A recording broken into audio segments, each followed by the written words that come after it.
비과세가 안 된다, 양도세가. 거주 요건을 안 채운 걸로 보는 거냐? 해외를 너무 자주 나가서 당신은 비과세를 해줄 수 없습니다라는, 견디고 듣다 보면 늘어나는 재테크 지식 시작합니다. 세무사는 제가 기사를 보다가 네. 이런 걸 봤어요. 네. 그 주말 부부나 네. 뭐 학업 때문에 대학에 자녀가 가서 네, 네. 서울에서 자취할 수도 있고 네네, 그렇죠. 그런 경우에는 네. 아빠는 분명히 실거주를 했는데 네네. 배우자 또는 자녀가 별거를 했기 때문에 비과세가 안 된다, 양도세가. 네. 2년 실거주 인정이 안 된다. 네네. 이런 내용의 기사가 있던데 네네. 이거 어떻게 되는 겁니까? 우선은 기본적으로 양도소득세 네. 계산을 할 때 음. 거주 요건을 따지잖아요. 네네. 거주 요건을 따질 때 기본적인 논리는 네. 세대원 전원이 거주를 해야 됩니다. 다만 부득이한 경우에는 세대원 전원이 거주를 못할 수 있어요. 네. 그 중에 가장 큰 것들이 학업 혹은 군입대. 네, 군입대 같은 경우는 실제적으로는 주민등록상은 뭐 군대에다 해놓을 수는 없으니, 그쵸. 예, 뭐 부모님과 같이 되어 있긴 하지만 실제 네. 생활은 군대 내에서 그쵸. 생활하기 때문에 네. 살았다고 볼 수가 없지 않을까 싶어요.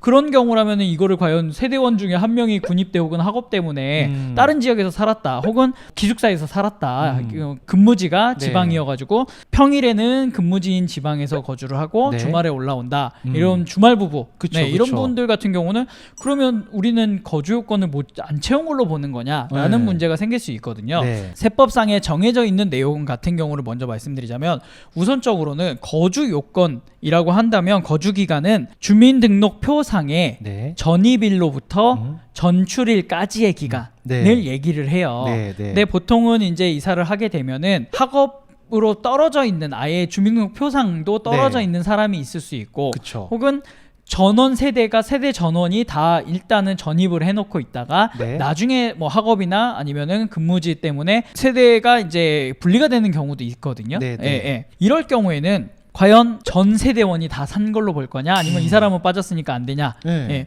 이런 부분인데, 결론적으로는 근무상 형편이라든가 네. 혹은 학업이라든가, 네. 예, 이런 상황일 경우에 세대원 중 일부가 네. 따로 떨어져서 거주를 한다고 하더라도 네. 다른 세대원, 나머지 세대원들이 현재 거주를 하고 있다고 한다면 그러면 전 세대원이 거주한 걸로 봐주겠다라고 되어 있습니다. 아, 그렇구나. 네. 그러니까 예를 들어서 만약에 경기도에서 사는 네. 가정이 있어요. 네, 네. 아빠, 엄마, 네. 뭐 자녀 네. 살고 있었는 자녀가 공부를 잘해서 네, 서울에 네. 학교를 간 거예요. 네, 네. 그러니까 학교 앞에서 자취도 할 수 있지 네, 않습니까? 네. 그런 경우에 전입을 안 하고, 그쪽에 전입을 안 하고 네. 주소지는 부모와 함께 경기도에 있는 집에 놓고 네. 거기 들어가 살 수도 있는 거잖아요. 네, 네, 월세방 맞습니다. 같은 네. 경우에. 네. 그런 경우에는 세대원 전원이 이제 거주한 걸로 인정이 된다. 네, 네, 라는 맞습니다. 그러면 나중에 징빙 같은 것도 뭐 네. 해야 되는 일이 생기나요? 생길 수도 있죠. 네. 그럼 이런 건 어때요? 부부싸움을 심하게 네, 한 거예요. 네, 네. 그래서 남편이 집을 나가버렸어요. 아, 네, 네. 연락도 안 돼. 네. 아, 이런 건 어떻게 될까요? 세무서에서도 네. 실제적으로 이 사람들이 어디에 살았냐는 아까 처음에 서두에 말씀드렸던 것처럼 주민등록 표상 가지고 따져볼 수밖에 없어요. 그 서류상으로. 네, 서류상으로 같이 되어 있는데 네. 따로 사는 거를 캐치를 하기가 쉽지는 않거든요. 그쵸. 예, 예. 근데 이제 문제가 되는 거는, 이게 주민등록표상 갑자기 한 분이 따로 떨어져서 지방에 갔거나 뭐 혹은 다른 지역에 가 있거나 네. 이런 경우라면 네. 누가 보더라도 주민등록표상에 구분이 돼 있네? 그러면 이게 과연 거주를 한 거냐 만 거냐, 그럴 때 사실은 따져볼 수밖에 없는 거거든요. 네. 그럼 이런 건 어떻게 되는 거예요? 예를 들어서 부부가 살고 있었어요. 네. 부부가 살고 있었는데 이제 보통 2년을 채워야 되잖아요. 네, 거주 네, 요건을. 네. 근데 1년 정도 살았을 때 네. 집 명의는 아내분의 명의인데 네. 세대로 묶여 있는 거는 남편과 아내분이고, 네, 네. 그 상황에서 남편분이 1년 정도 있다가 부부싸움을 심하게 하셔가지고 아예 다른 데를 그냥 집을 얻어서 네, 네. 그쪽으로 주민으로 다 옮기고 네. 거주를 하시는 거예요. 네, 네. 이런 경우에는 세대 분리가 되었기 때문에 네. 상관이 없는 건가요? 그거는 이제 세법 같은 경우는요, 혜택이라고 보거든요. 혜택 같은 경우는 법에 정해져 있는 대로 엄격하게 해석을 해야 돼요. 물리에 그대로 해석을 해야 되기 때문에 그 법에 정해져 있는 취업 네. 혹은 학업, 네. 예, 그리고 뭐 질병 때문에 어쩔 수 없이 부득이하게 뭐 치료를 위해서 그러니까 별거할 수밖에 없었다라는 이 정해져 있는 사유가 아니라면 네. 그 외의 사유들은 다 인정을 해주지 않습니다.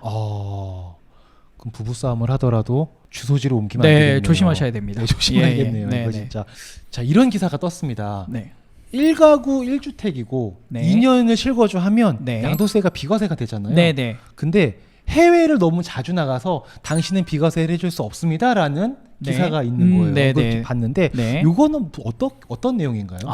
우선 여기에서 이제 생각을 해보셔야 될 거는 네. 거주자 그리고 거주자의 반대말인 비거주자에 네. 대해서 먼저 좀 인지를 하시는 게 좋을 것 같아요. 네. 거주자와 비거주자라는 게 나누어지는데 이거는 내국인 외국인의 개념하고는 약간 차이가 있는 개념이고요. 네. 그러니까 내국인 외국인은 국적이 어디냐의 문제인데 거주자 비거주자는 국내에 거주를 한 사람으로 볼 것이냐 아니면은 국내 외에 다른 지역에서 거주를 한 사람으로 볼 거냐 이거에 따라서 차이가 있다라고 보시면 되고요. 네. 우선 거주자라고 하면 네. 국내에 생계를 같이 하는 가족이 있거나 네. 혹은 국내에 1년 이상 거주를 해야 될 직업을 가지고 있다거나 예, 그리고 1년에 184일 이상 국내에서 머물렀다거나 이런 상황에 속해 있다면 네. 거주자라고 판정을 하고요. 네. 그 외에는 다 비거주자라고 판정을 해요. 네.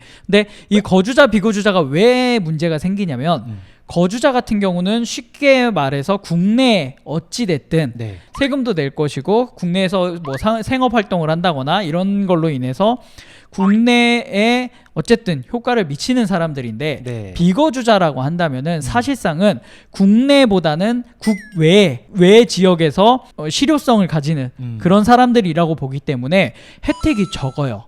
예, 그래서 양도세에 아까 네. 말씀하신 것처럼 2년 이상 거주를 하고 2년 이상 보유했을 경우에 1주택일 경우엔 비과세 해주겠다라는 혜택이 있는데 이 네. 혜택은 거주자한테만 해당합니다. 그러니까 해외 체류가 많아서 네. 비거주자이신 상황이라면 네. 아무리 주소지가 여기로 되어 있고 네. 그게 2년 넘었다 하더라도 네. 비거주자에게는 양도세 비과세 혜택을 네. 주지 않겠다. 네, 맞습니다. 예. 그게 180 며칠이라고요? 184일입니다. 184일 기억해야겠네요. 네. 184. 아무리 해외 출장이 많아도 184. 해외 출장은 약간 얘기가 다릅니다. 아, 왜냐면 그래요? 아까 말씀드렸다시피 네. 생계를 같이 하는 가족들이 국내에 있으면 네. 해외에 출장 나가거나 혹은 뭐 예를 들면은 사우디아라비아 네. 예, 같은 나라에 가서 공사를 해요. 그쵸. 공사를 예전에 저희 하면 부모님들도 많이 맞습니다. 예. 가셨었죠. 네. 뭐 1년이고 2년이고 3년이고 가서 공사를 네. 하고 네. 돌아오시는데 그러면 그 3년 동안은 비거주자로 볼 거냐라는 문제가 생기거든요. 그쵸. 예, 왜냐하면 국내에 생계를 네. 같이 하는 가족들이 없다면 생계를 같이 하는 가족들이 없다면 사실상은 비거주자가 맞아요. 해외에서 1년 이상 계속 상주하면서 네네. 일을 해야 되는 상황이기 때문에 네. 예, 그렇기 때문에 비거주자가 맞는데 생계를 같이 하는 가족들이 국내에 있다는 얘기는 외국 나가서 돈 벌어오는 국위선양하는 분입니다. 손흥민. 네, 맞습니다. 네, 그런 손흥민. 거구나.